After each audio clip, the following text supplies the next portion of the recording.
제가 처음 이 모든 일을 눈치채기 시작한 건 사실 아주 사소한 순간이었습니다. 아내가 평소보다 유난히 책에 집착하더라고요. 물론 원래도 책을 좋아하긴 했습니다. 그런데 그때는 달랐어요. 하루 종일 책상 앞에 앉아서 메모를 하고 노트북을 붙잡고 무언가를 계속 쓰고 있었거든요. 저는 처음엔 단순히 독서 일기를 쓰는 줄 알았습니다. 북클럽 운영한다고 바쁘다는 말도 그럴듯했기 때문에 별 의심 없이 넘겼죠. 하지만 어느 날부터인가 책이 아닌 걸 적기 시작했어요. 무슨 문학작품이라도 쓰는 것처럼 감정적인 표현이나 낯뜨거운 서술이 적힌 걸 우연히 봤거든요. 그것도 제가 아는 아내의 말투가 아니었어요. 그건 분명히 누군가와 나눈 대화였고 아주 진한 내용이었습니다. 그날부터였어요. 제 머릿속에서 의심이라는 녀석이 스멀스멀 기어나오기 시작한 게, 아내는 북클럽에서 활동하는 멤버들과 자주 대면 모임도 가진다고 했습니다. 카페 대여도 하고 독서 모임도 하고 북토크 같은 것도 연다고 했어요. 근데 이상하게도 그 모임은 제가 한 번도 구경할 기회가 없었어요. 제가 시간이 안 맞아서 못 간 것도 아니고요. 아내가 대놓고 여긴 여자들만의 공간이라 당신이 오면 불편해할 수도 있어라며 제 존재 자체를 차단했거든요. 저는 그 말이 이상했어요. 아무리 여성 중심의 모임이라지만 남편이 잠깐 얼굴 비추는 게 그렇게 큰 문제일까? 괜히 거기서 무언가 티가 나면 안 되는 상황이 있는 건 아닐까 싶더군요. 의심이 들면 전엔 보이지 않던 것들이 하나씩 보이기 시작하잖아요. 그 이후로 아내는 점점 변해갔습니다. 가장 먼저 달라진 건 화장입니다. 책만 본다던 사람이 왜 그렇게 립스틱 색을 바꾸고 파운데이션 톤을 매일 바꿔 바르는지 이해가 안 됐습니다. 머리카락도 매주 컬을 다르게 말고 손톱도 전보다 화려해졌고 향수도 기존엔 안 쓰던 브랜드로 바꿨습니다. 그 모든 변화가 이유 없이 시작된 게 아니었어요. 그건 누군가에게 보이기 위한 행동이 분명했습니다. 문제는 그 누군가가 제가 아니라는 거였죠. 결정적으로 저를 흔들리게 만든 건 어느 날 제가 우연히 본 카드 내역서였습니다. 아내는 프리랜서로 북클럽을 운영하는 정도라 고정 수입이 거의 없었거든요. 그런데 통장에 찍힌 건 이상하게도 꽤 큰 액수의 입금 내역이었습니다. 처음엔 북클럽 참가비나 그런 걸로 수익이 생긴 줄 알았습니다. 그런데 입금자가 문제였어요. 전혀 모르는 이름이었거든요.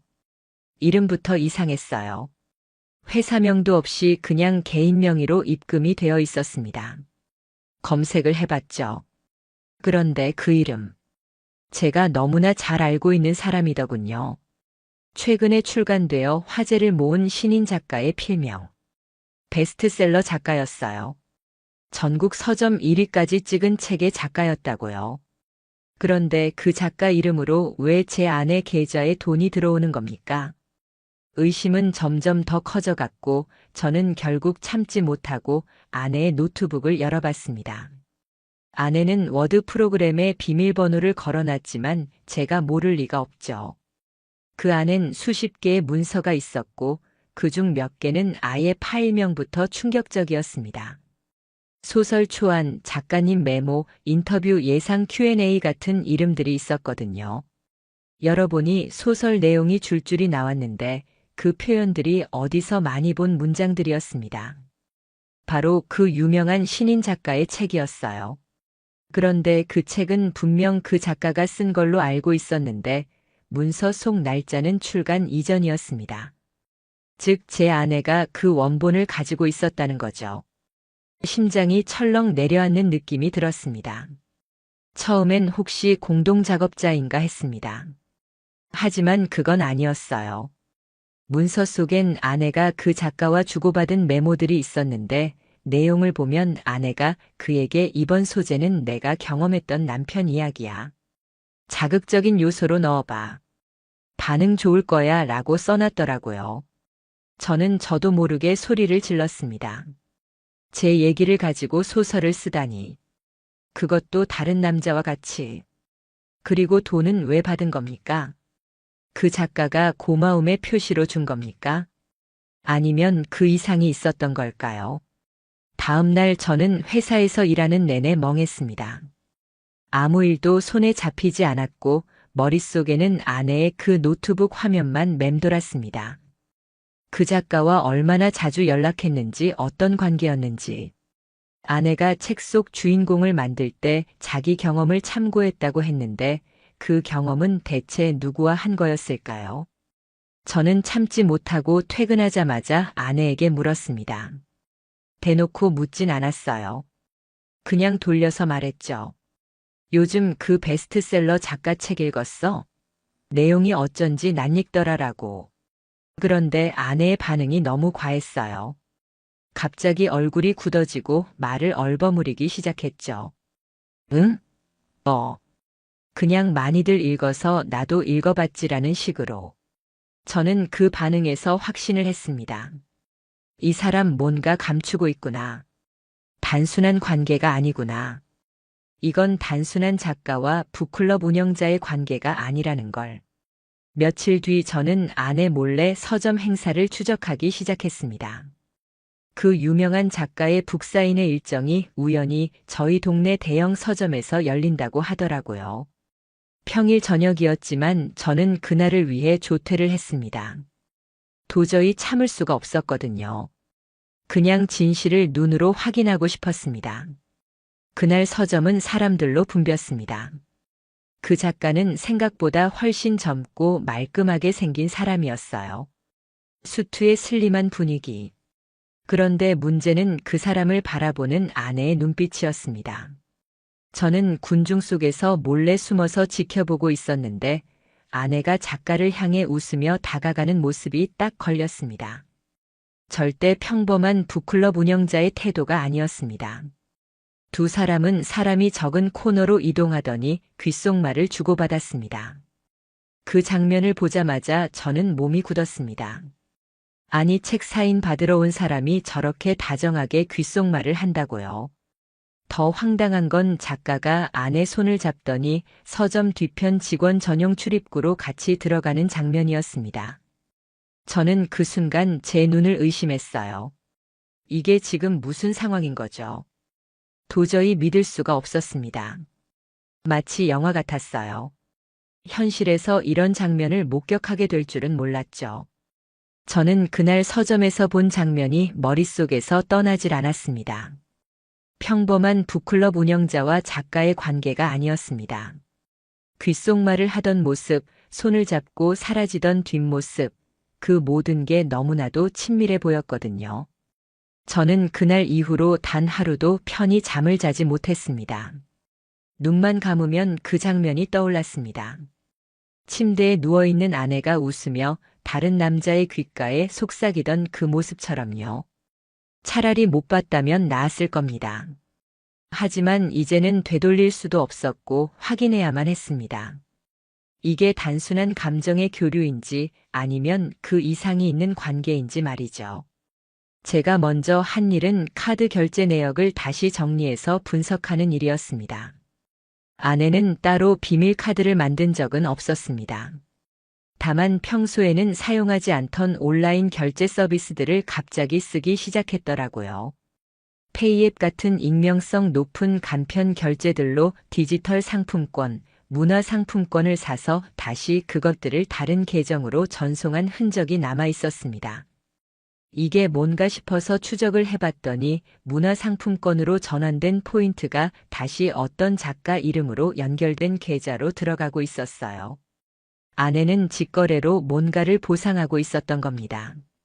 저는 그 사실을 알았을 때 심장이 떨리고 손에 힘이 안 들어갔습니다. 머리가 지끈거리고 이게 현실인지 아닌지 혼란스럽기만 했습니다. 더 충격적인 건 그 다음입니다. 그 유명 작가의 SNS를 뒤지다 보니 과거 게시글 중 아내가 좋아요를 눌렀던 흔적들을 찾을 수 있었습니다. 그런데 그 좋아요들이 전부 아주 오래된 게시글이었어요. 무슨 의미냐면 아내가 그 사람의 계정을 처음부터 끝까지 정독했다는 뜻이었습니다. 팬심이라고 보기에는 지나칠 정도였고 집착에 가까운 흔적들이었습니다. 심지어 그 작가의 옛날 사진에도 아내가 댓글을 남겼던 기록이 있었는데 그 표현이 이상했어요. 그날 카페에서 나눴던 대화 아직도 생각나요? 이런 식이었거든요. 과거부터 만나왔던 관계였습니다. 단순한 팬이 아니었습니다. 전 더 이상 혼자서 끙끙 앓고 있을 수가 없었습니다. 그래서 저는 지인 중에 보안 쪽 일하는 친구에게 연락해서 아내의 노트북에 리모트 프로그램을 설치해달라고 부탁했습니다. 흔히 말하는 원격 감시 시스템이었죠. 아내가 외출했을 때 몰래 설치했고 그 이후로는 제가 직장에서도 아내의 노트북 화면을 실시간으로 볼 수 있었습니다. 처음엔 망설여졌습니다. 이게 과한 행동일 수도 있다는 생각이 들었죠. 하지만 그 생각은 오래 가지 않았습니다. 처음 확인한 날부터 모든 게 바뀌었어요. 아내는 낮에는 책을 정리하거나 북클럽 회원들과 메신저를 주고받는 척하면서 특정 시간대가 되면 별도의 메신저 프로그램을 실행하더군요.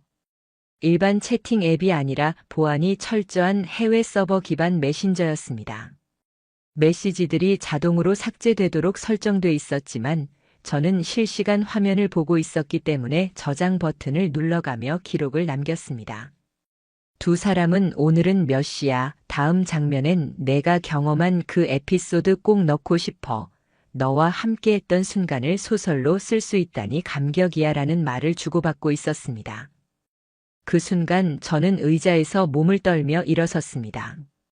책 속에 있는 이야기가 다 제 아내와 그 남자의 관계에서 나온 이야기였다는 걸 깨달은 겁니다.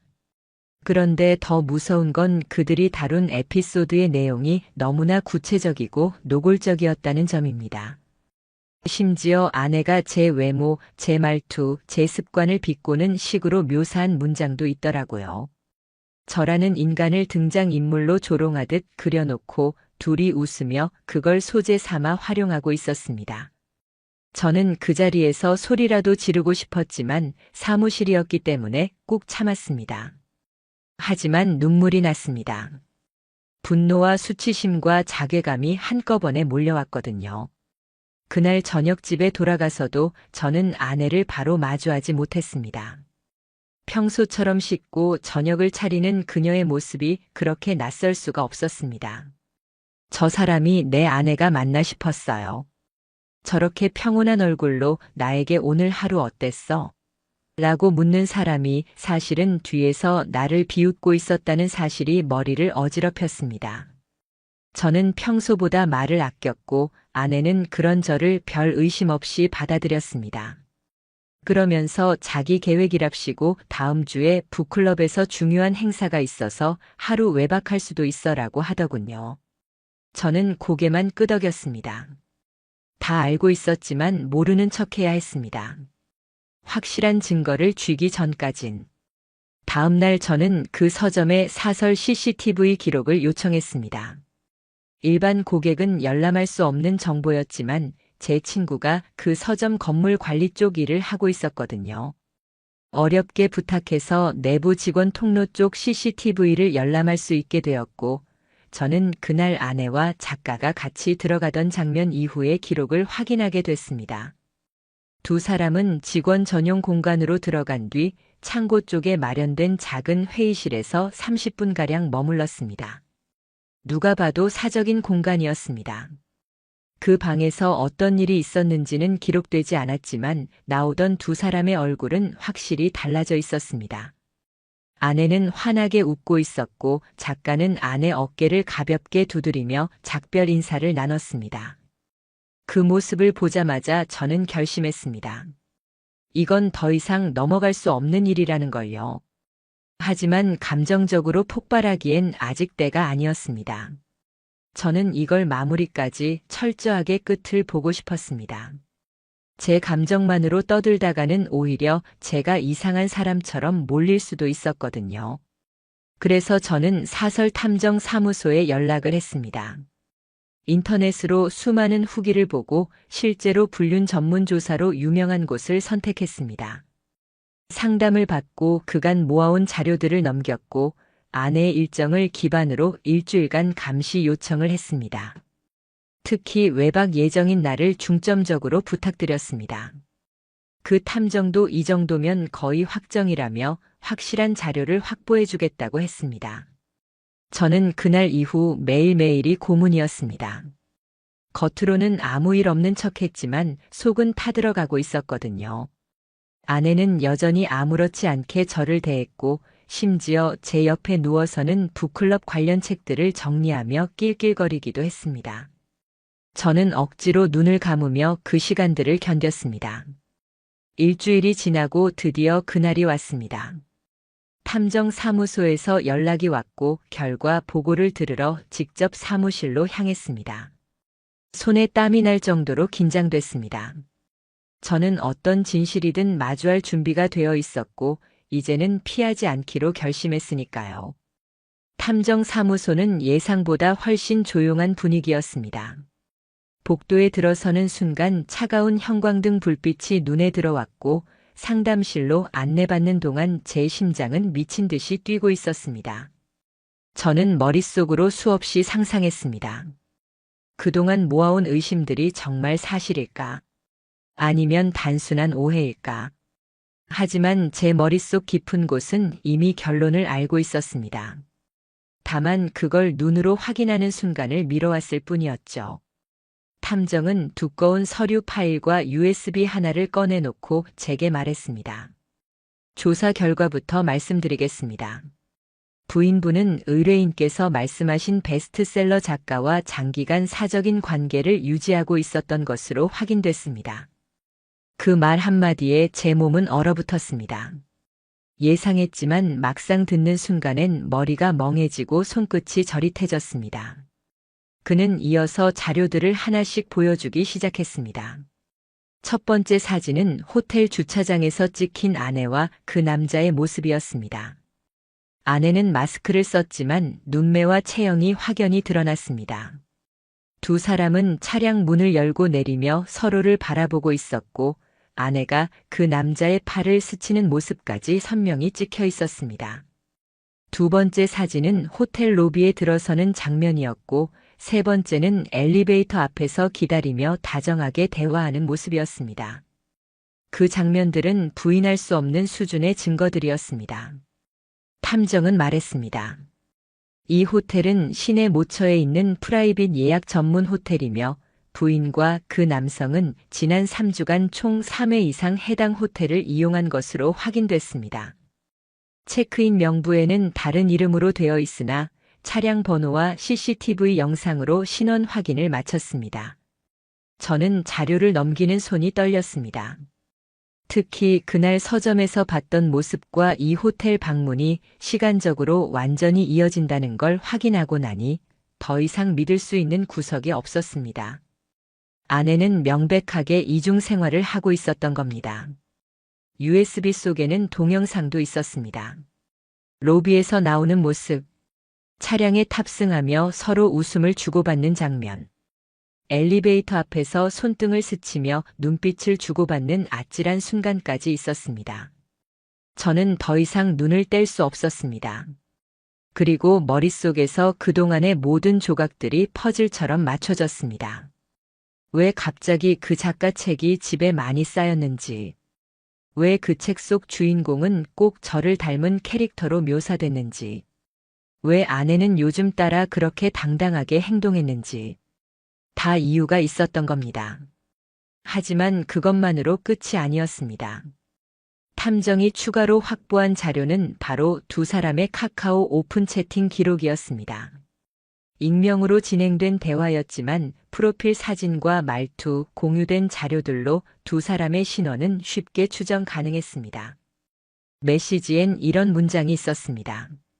당신이 글로 써준 그 부분, 우리 둘만 아는 얘기라서 더 짜릿했어. 그리고 또 하나. 내 남편이 그 얘기 듣고도 자기 이야기인 줄도 몰랐어. 웃기지 않아? 저는 주먹을 쥐었습니다. 이게 웃긴 일이라고요? 제가 얼마나 아내를 믿었고 얼마나 가정을 지키기 위해 애썼는데 그걸 이렇게 희화화했다고요? 그날 저는 그 자리에서 바로 사무소에서 나왔습니다. USB와 파일들을 들고 주차장까지 나가는데 온몸이 뜨거워지고 심장이 두근거렸습니다. 분노로 숨이 가빠졌고 운전대를 잡은 손에도 힘이 들어가더군요. 눈앞이 흐려졌습니다. 결국 차 안에서 한참을 멍하니 앉아 있다가 겨우 마음을 다잡고 집으로 향했습니다. 이제는 끝장을 봐야 할 때였습니다. 더 이상 침묵으로 넘어갈 수 없었습니다. 집에 도착한 건 저녁 8시쯤이었습니다. 아내는 거실 소파에 앉아 책을 읽고 있었고 평소처럼 아무 일도 없는 듯한 표정이었습니다. 저를 보고 환하게 웃으며 물었습니다. 오늘 일찍 왔네. 무슨 일 있었어? 저는 대답하지 않았습니다. 가방을 내려놓고 조용히 앉아 그녀를 바라봤습니다. 그러자 아내는 고개를 갸웃하더군요. 무슨 일 있어? 왜 그래? 라고요. 저는 조용히 말했습니다. 우리 얘기 좀 하자. 아내는 긴장하는 기색을 보이지 않았습니다. 오히려 여느 날처럼 태연했습니다.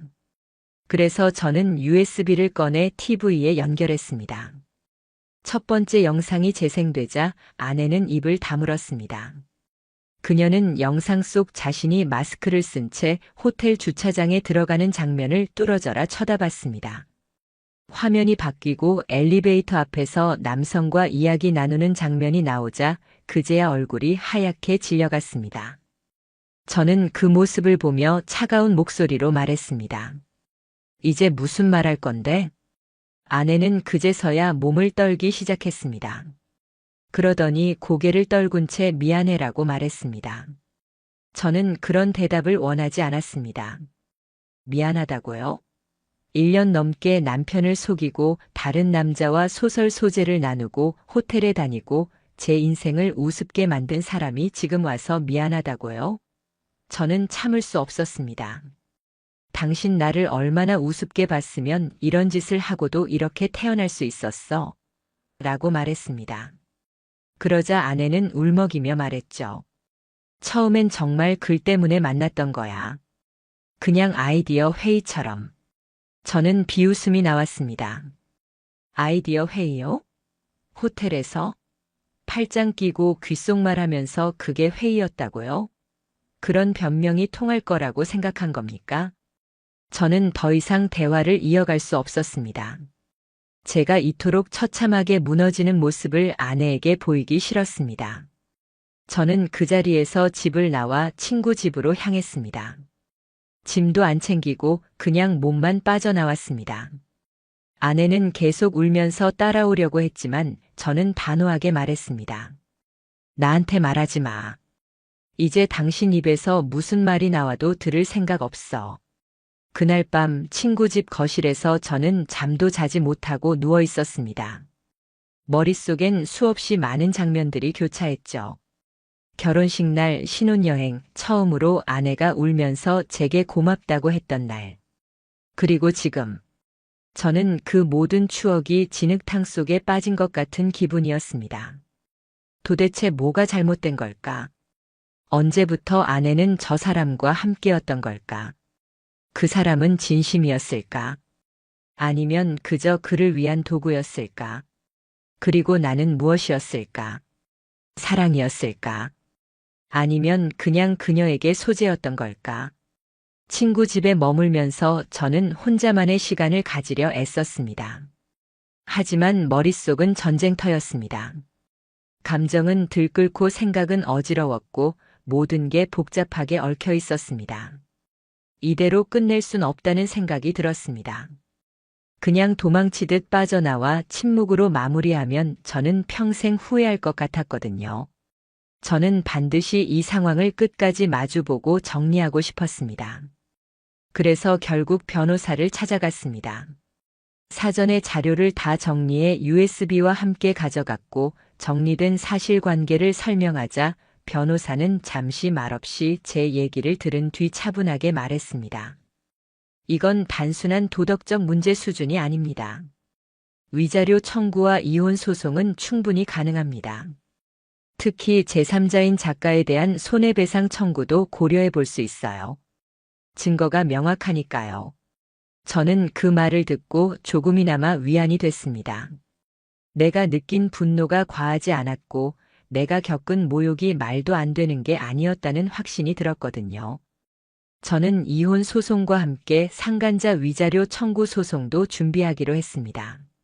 모든 문서에 사인하고 필요 서류를 정리했습니다. 그 순간부터 저는 아내와 그 남자를 향해 마지막 승부수를 던진 셈이었습니다. 변호사 사무실을 나오는 길, 저는 휴대폰을 꺼내 아내에게 문자를 보냈습니다. 변호사를 통해 연락하자. 난 더 이상 당신과 개인적으로 얘기할 생각 없어. 그 메시지를 보내는 손가락이 떨렸습니다. 단지 분노 때문만은 아니었습니다. 안타까움도 있었습니다. 어쩌다 이 지경까지 온 걸까? 함께 미래를 꿈꾸고 설레며 집을 꾸미던 그 여자가 어떻게 나에게 배신을 했을까? 아내는 몇 분 뒤에 문자를 보냈습니다. 제발 한 번만 만나줘. 그게 그렇게 큰 죄야?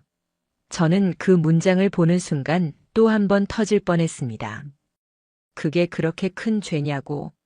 남편을 바보로 만들고 다른 남자와 몰래 만나고 그걸 글 소재로 팔아먹고 내 얘기를 소설에 엮어 독자들의 소비재로 던진 게 큰 죄가 아니라고. 저는 그대로 답장을 하지 않았고 변호사에게 문자를 전달했습니다. 그날 저녁 작가 쪽에도 상간자 소송 관련 내용 증명이 발송됐다는 연락이 왔습니다. 몇 시간이 지나지 않아 낯선 번호로 전화가 걸려왔습니다. 저는 당연히 받지 않았고 곧장 문자로 왔습니다. 김도현 씨. 저 장서준입니다. 혹시 짧게라도 통화 가능하실까요? 변호사 말고 직접 사과드리고 싶습니다. 저는 그 문자에 아무 말도 하지 않았습니다.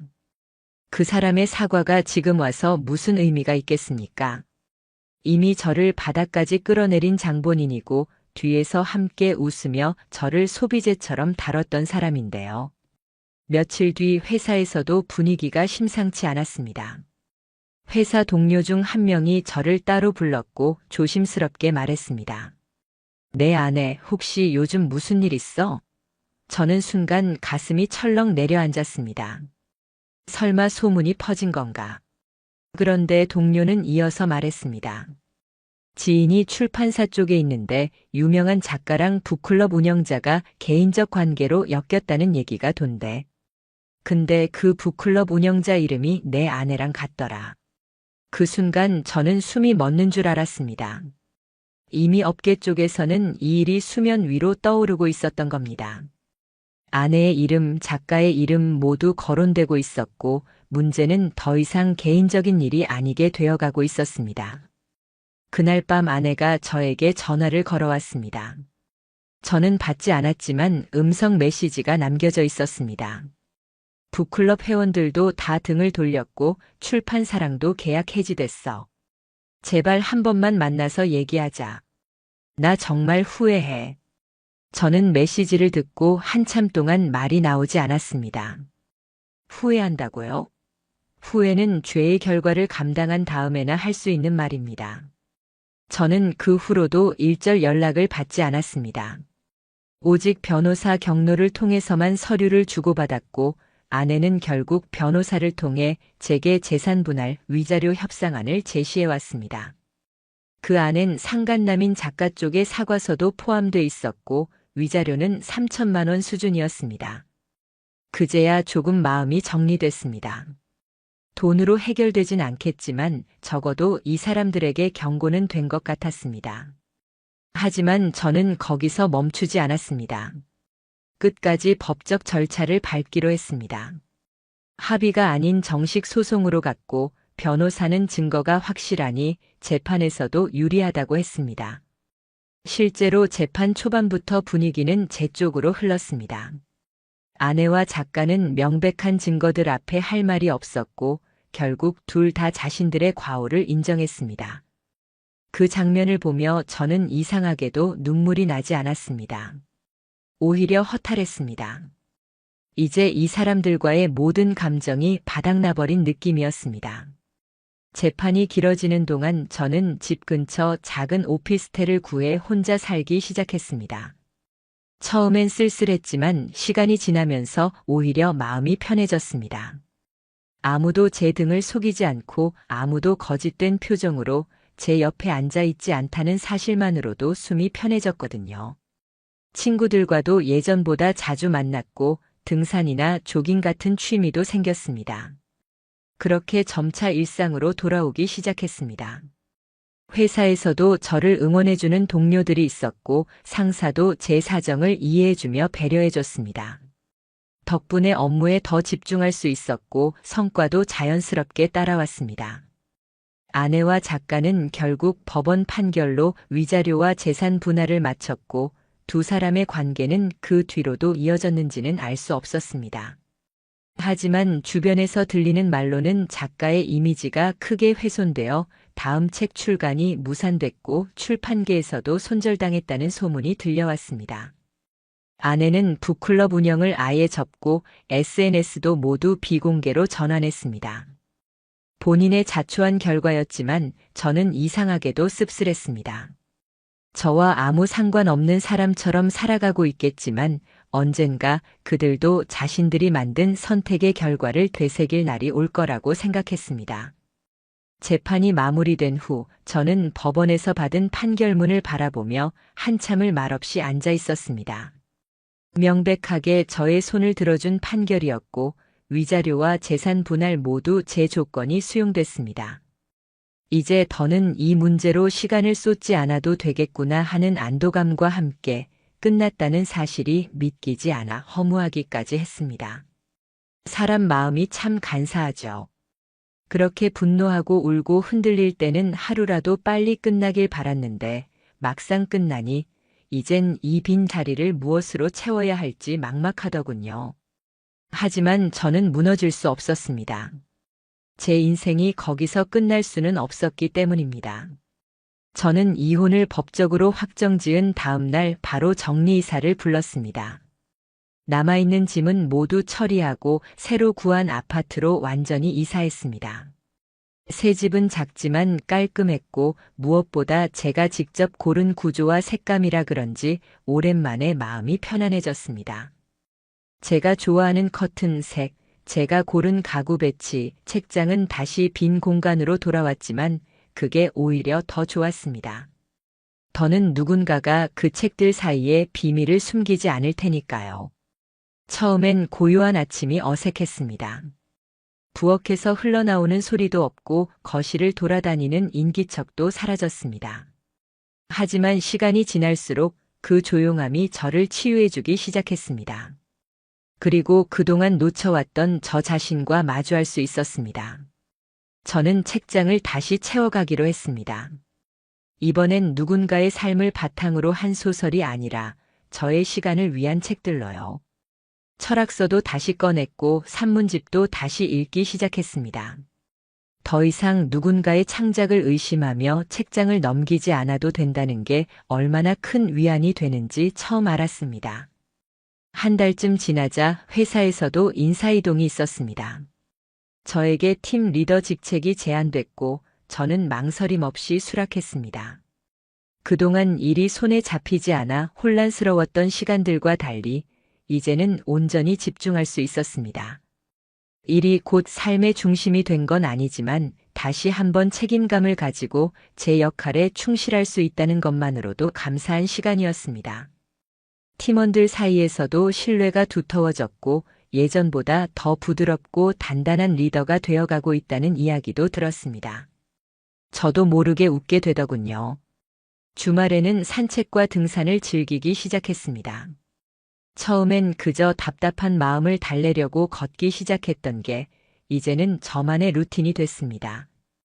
동네 근처 작은 산에서 시작해서 점점 더 멀리 나가기도 했습니다. 등산 동호회도 가입했죠. 그곳에서 만난 사람들은 다들 각자의 사연을 가지고 있었습니다. 누군가는 이혼을 했고 누군가는 가족을 간병하고 있었고 누군가는 혼자 살지만 외롭지 않다고 했습니다. 그 사람들과 이야기를 나누다 보니 저도 제 이야기를 꺼내게 됐습니다. 다 말하진 않았지만 묘하게 서로가 서로를 이해하는 분위기였습니다. 그러던 중 한 명의 회원과 유난히 대화가 자주 오갔습니다. 저보다 한두 살 어린 분이었고 조용하지만 단단한 인상을 가진 사람이었습니다. 그분도 오래전 힘든 이혼을 겪었고 지금은 자기만의 삶을 살아가는 중이었습니다. 함께 산을 오르며 자연스럽게 이야기를 나누다 보니 마음이 조금씩 풀어졌습니다. 누구에게도 말하지 못했던 제 속마음을 조심스럽게 꺼냈고 그 사람도 제 말에 귀를 기울여줬습니다. 그 시간들이 참 소중했습니다. 어떤 감정으로 발전하겠다는 욕심보다 그냥 누군가와 말이 통하고 마음이 전해진다는 사실이 너무 따뜻하게 느껴졌습니다. 그 무렵 우연히 출판업계에 있는 지인을 통해 들은 말이 있었습니다. 아내와 작가는 각각 다른 방향으로 활동을 접고 사실상 업계를 떠났다는 소식이었습니다. 아내는 모든 온라인 활동을 멈췄고 작가는 해외에 머무르며 새로운 방향을 찾고 있다는 말이 돌았습니다. 그 이야기를 듣고도 저는 아무런 감정이 들지 않았습니다. 놀랍게도 아무것도요. 분노도 통쾌함도 연민도 없이 그냥 무덤덤했습니다. 그건 아마도 제가 이제 그 사람들에게 감정의 끈을 모두 끊어냈기 때문이겠죠. 그들의 결과가 어찌 되었든 이제는 제 인생과 상관없는 일이었습니다. 다시 돌아보면 그 사람을 믿었던 제가 한없이 어리석어 보일 때도 있습니다.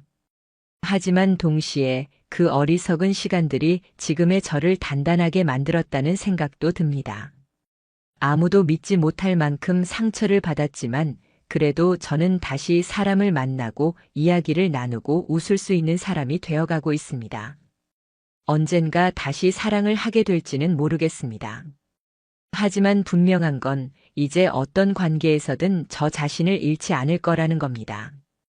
가끔 혼자 와인을 따서 조용한 음악을 틀어두고 거실에 앉아 있으면 그 옛날 북클럽 얘기를 하며 웃던 아내의 목소리가 스쳐 지나갈 때도 있습니다. 그럴 땐 고개를 끄덕이며 이렇게 중얼거립니다. 그래도 잘 지나왔다. 정말 잘 버텼다. 그렇게 저는 또 하루를 살아갑니다. 더 단단하게, 더 담담하게, 그리고 무엇보다 나 자신을 지키며